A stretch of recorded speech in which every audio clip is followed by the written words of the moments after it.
అందరికీ నమస్తే. నా పేరు అనంతలక్ష్మి.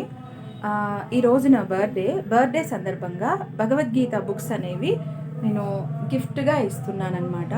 అంటే గిఫ్ట్గా ఇస్తున్నది వీడియో తీయాలా అని అనుకోవచ్చు. నేనైతే ఒకటండి, మనం ఏదైనా అంటే నేను ఏదైనా ఒక వర్క్ చేస్తే అందులో ఒక మెసేజ్ ఉండాలి. నా పిల్లలు నన్ను చూసి కనీసం అది నేర్చుకోవాలి అనేదే నా ఆకాంక్ష. సో అందుకే నేను ఇందులో నుంచి ఒక మెసేజ్ ఒక్కరైనా సరే పాటిస్తారేమో అనే ఉద్దేశంతో నేను ఇలా వీడియో చేస్తున్నాను. అసలు భగవద్గీత బుక్స్ని నేను ఎందుకు ఇలా ఇవ్వడానికి పెట్టుకున్నాను అంటే, భగవద్గీత ఫేక్ భగవద్గీత బుక్స్ చాలా వస్తున్నాయి. అంటే క్రిస్టియన్ కానీ ముస్లిమ్స్ కానీ వాళ్ళ సంస్థల ఇదిగా వాళ్ళకి నచ్చినట్లు రాసేవాళ్ళు చాలామంది ఉన్నారు. ప్రింట్ ఏముందండి, ఎవరైనా చేయొచ్చు కదా. సో అలా రాస్తున్నారు. మనకేంటంటే ఒక భగవద్గీత అంటే చాలామంది అనుకుంటారు, భగవద్గీత అంటే చాలా రకాలు ఉన్నాయి కదా, అందులో ఏ భగవద్గీతోలే అని అనుకుంటారు నిజానికి. కానీ భగవద్గీత ఎవరు ప్రింట్ చేసినా కూడా, ఏ హైందవులు ప్రింట్ చేసినా, ఎవరు రాసినా సరే శ్లోకాలు మాత్రం ఖచ్చితంగా ఒకటే ఉంటుంది.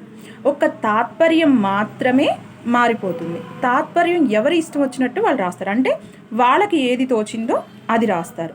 కానీ శ్లోకాస్ మాత్రం ఒకటే ఉంటుంది తప్ప తాత్పర్యం మారుతుంది కానీ శ్లోకాస్ మారవు. మీరు ఆ వీడియోస్ చూసినట్లయితే అసలు టోటల్గా బుక్కే చేంజ్ అవుతుంది. రాను రాను ఏమవుతుందంటే అదే నిజమైన భగవద్గీత అని కొన్నాళ్ళకి అదే అనుకుంటారు, అదే నమ్ముతారు తెలియని వాళ్ళు. సో అందుకే నేను నా బర్త్డే కానీ పండగలు ఫెస్టివల్స్ ఏవైనా ఉన్నా కానీ భగవద్గీత బుక్స్కు మాత్రమే నేను టైం పెట్టుకొని ఇస్తూ ఉంటుంటాను.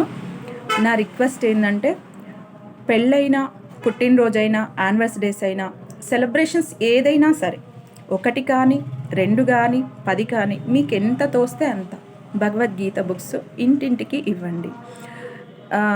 నేను హిందువులందరూ నా బంధువులే. హిందువులందరికీ కొనుక్కొని లేని వాళ్ళు ఎవరు లేరు. Actually book cost just 15 rupees.